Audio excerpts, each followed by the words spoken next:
নমস্কার প্রিয় দর্শক বন্ধুরা, আপনারা দেখছেন আপনাদের প্রিয় চ্যানেল কেরিয়ার আপডেট বেঙ্গলি। বন্ধুরা, এই মুহূর্তে একটি খুবই গুরুত্বপূর্ণ আপডেট খবরের দিকে চোখ রাখবো। বন্ধুরা, এই মুহূর্তে রাজ্যের যে পরিস্থিতি খুবই উত্তাল উঠেছে। বন্ধুরা, আপনারা জানেন যে আজ সন্দেশখালিতে এক বড়সড় নেতার বাড়িতে রেটে গিয়েছিল ইডি আধিকারিকরা, এবং সেখানে গিয়ে তাদের হেনস্থা করতে হয় এবং তাদেরকে প্রবলভাবে মারধর করা হয়, এবং তাদের সঙ্গে থাকা সিআরপিএফ যে জওয়ানরা ছিলেন তারাও কোনো কমে পালিয়ে বাঁচেন। কিন্তু বন্ধুরা, যে ভয়ঙ্কর ঘটনা ঘটেছে তার ফলে রাজ্য জুড়ে ইতিমধ্যে হইচই পড়ে গিয়েছে। তো বন্ধুরা, এখানেই প্রশ্ন উঠছে এই যে পশ্চিমবঙ্গে তাহলে কি এই কোনো রকম আইন শৃঙ্খলা নেই? পশ্চিমবঙ্গে তাহলে কি জঙ্গলরাজ চলছে? এই মুহূর্তে বলা যেতে পারে ভয়ঙ্কর আপডেট সামনে আসছে। তো বন্ধুরা, সম্পূর্ণ আপডেট দিয়ে দেবো বন্ধুরা। এবং এই ব্যাপারে বিচারপতি অভিজিৎ গাঙ্গুলি তিনি ভয়ঙ্কর মন্তব্য করেছেন বা ভয়ঙ্কর নির্দেশও তিনি দিয়েছেন। কিন্তু তিনি ঠিক কী বলেছেন আজকের এই ভিডিওটির মাধ্যমে সম্পূর্ণ আপডেট দিয়ে দেবো, তাই অবশ্যই সঙ্গে থাকুন এবং শেষ পর্যন্ত দেখতে থাকুন। তো সন্দেশখালিতে কলকাতার তুলনায় শীত একটু বেশি, তাও ভোরের দিকে হালকা কুয়াশা ছিল। আর এরই মধ্যে ইডি অফিসারদের একটা টিম পৌঁছে গিয়েছিল আধা সামরিক বাহিনী নিয়ে স্থানীয় তৃণমূল নেতা শেখ শাহজাহানের বাড়িতে, এবং সেখানে গিয়ে তারা দেখে যে শাহজাহানের বাড়িতে তালা দেওয়া ছিল। তখন তারা সেখানে অনেকক্ষণ ডাকাডাকি করে। ডাকাডাকির পর যখন গেট খোলা না হয়, তো তারা ফিরে না এসে সেখানকার যে অর্থাৎ শাহজাহানের বাড়ির যে গেটের তালা সেটা তারা ভাঙতে শুরু করেন। আর সেই সময় দেখা যায় সেখানে 100 থেকে 150 জন মতো লোক এসে তাদের উপরে অতর্কিতে আক্রমণ করে ঝাঁপিয়ে পড়ে। এবং বন্ধুরা, বলা যেতে পারে যে ইডি আধিকারিকদের উপর মারধর করা হয়, দুজন আধিকারিককে বাঁশ দিয়ে মেরে মাথা ফাটিয়ে দেওয়া হয়। হ্যাঁ বন্ধুরা, এবং তাদের সঙ্গে যে সিআরপিএফ জওয়ান ছিল তো তারাও কিছু করতে পারেনি। কারণ কি বন্ধুরা, যে পরিমাণে ওখানে দুষ্কৃতীরা এসে হাজির হয়েছিল তার থেকে সিআরপিএফ জওয়ান অনেক কম ছিল। কারণ কি, দুষ্কৃতীরা সংখ্যায় ছিল 100 থেকে 150 জন। তো বন্ধুরা, এর ফলে বোঝা যাচ্ছে যে এই যে ঘটনাটি ঘটেছে, তো ঘটনাটি সম্পূর্ণ একটা পরিকল্পনা মাফিক করা হয়েছিল। হ্যাঁ বন্ধুরা, তো ইতিমধ্যে এটা নিয়ে রাজ্য তোলপাড় হয়ে যাচ্ছে। এবং বিচারপতি অভিজিৎ গাঙ্গুলি তিনি এখানে ভয়ঙ্কর মন্তব্য করেছেন। তিনি বলেছেন পশ্চিমবঙ্গের সাংবিধানিক যে ব্যবস্থা তা হচ্ছে পুরোপুরি ভেঙে পড়েছে। কারণ কি, পশ্চিমবঙ্গে আইন শৃঙ্খলা বলে কিছু নেই। বিচারপতি অভিজিৎ গাঙ্গুলি তিনি কিন্তু এই হাসেন, তিনি বলেছেন একটি বর্বরচিত ঘটনা ঘটানো হয়েছে। এবং সন্দেশখালিতে এটির উপর যে হামলার ঘটনায় বিস্ফোরক বিচারপতি অভিজিৎ গাঙ্গুলি তিনি বলেছেন যে যখন হামলা করা হয়েছিল তখন কি সিআরপিএফ এর কাছে কোনো বন্দুক ছিল না? তোমরা কি বন্দুক চালাতে পারো না? এবং তিনি রাজ্যপালকেও কথা শুনিয়েছেন। তিনি বলেছেন রাজ্যপাল এই মুহূর্তে কোথায়, তিনি কেন ঘোষণা করছেন না যে রাজ্যের সাংবিধানিক পরিকাঠামো ভেঙে পড়েছে? যদি তদন্তকারীরাই মার খান, সেক্ষেত্রে তদন্ত হবে কি করে? তদন্ত তো হবে না।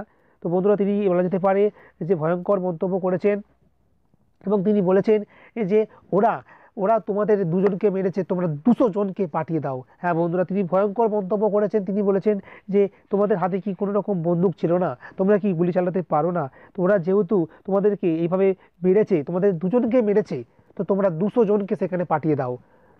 তো বিস্ফোরক মন্তব্য করেছেন। বলা যেতে পারে যে ইতিমধ্যে যে খবর পাওয়া যাচ্ছে তাতে জানা যাচ্ছে যে ইডি আধিকারিকদের গাড়ি পুরো ভাঙচুর করে দেওয়া হয়েছে। এবং জানা যাচ্ছে যে ইডি আধিকারিকদের মধ্যে 2জন আধিকারিকের খবর এই মুহূর্তে এখনও পাওয়া যাচ্ছে না। হ্যাঁ বন্ধুরা, এই মুহূর্তে সবচেয়ে বড় আপডেট, এখনও 2 আধিকারিকের খবর কোনোভাবে পাওয়া যাচ্ছে না। তারা কোথায়, তারা বেঁচে আছেন কি না, বা তারা কোথায় রয়েছেন, কি অবস্থায় রয়েছেন, কিন্তু সেটা নিয়ে চিন্তিত রয়েছেন ইডির অন্যান্য অফিসাররা। তো বন্ধুরা, এখানেই প্রশ্ন উঠছে যে তাহলে বাংলায় কি সত্যি সাংবিধানিক ব্যবস্থা ভেঙে পড়েছে? এই বাংলায় কি তাহলে একটা জঙ্গল রাজ চলছে? এখানে কি কোনো কিছুই সুষ্ঠুভাবে হবে না? তো বন্ধুরা, ইডির আধিকারিকরা যারা প্রাণে বেঁচে ফিরে এসেছেন তারা জানাচ্ছেন যে তারা নানান জায়গায় তারা অভিযানে গিয়েছেন, কিন্তু কখনো এইভাবে এত ভয়ানক, বলা যেতে পারে যে এত ভয়ানকভাবে আক্রান্ত তারা হননি। এবং এটা তারা বলছেন যে এটা সম্পূর্ণভাবে করা হয়েছে একটা পূর্ব পরিকল্পনা মাফিক। কারণ কি, এইভাবে 100-150 জন মানুষ লাঠি, তলোয়ার, অস্ত্র, ফল্লাম মানে অস্ত্রশস্ত্র নিয়ে যে হাজির হয়ে গিয়েছে, এটা কোনোভাবেই সম্ভব নয়। এটা আগে থেকে প্রি প্ল্যান ছিল। তো বন্ধুরা, বুঝতে পারছেন? তো ভয়ঙ্কর ঘটনা ঘটে গিয়েছে। তো এই রেশন দুর্নীতি মামলায় ইডি অফিসাররা গিয়েছিলেন। তো বন্ধুরা, এখানে প্রশ্ন উঠছে যে সিবিআই অফিসাররা গ্রেপ্তার করে সিবিআই অফিসাররা, বিভিন্ন কেসে তারা যায়। ইডি যখন কোথাও যায় সেখানে অর্থ তছরূপের কোনো কিছু ঘটনা সামনে থাকে। তো ইডি অফিসাররা বলা যেতে পারে অর্থর দিক দিয়ে যদি কোনো রকম কোনো দুর্নীতি হয়ে থাকে বা মানি সংক্রান্ত কোনো দুর্নীতি হয়ে থাকে সেখানে গিয়ে থাকে। তাই ইডি অফিসাররা যখন যায় তো তাদের পেছনে সেভাবে কোনো রকম সিআরপিএফ জওয়ানরা থাকে না। তবে সিবিআই অফিসাররা যেহেতু বড় বড় অ্যাকশানে যায়, সেক্ষেত্রে কী হয়, তাদের পেছনে বড় বড় সিআরপিএফ অফিসাররা থাকে বা সিআরপিএফ অফিসারদের সংখ্যাটা বেশি পরিমাণে থাকে। তো ইডি অফিসাররা মনে করছেন যে এটাই তাদের ভুল হয়ে গিয়েছে। কারণ কি, তারা আরও যদি বেশি পরিমাণে অফিসার বা জওয়ানদের নিয়ে যেতেন তাহলে এই ধরনের মধ্যে পড়তে হতো না।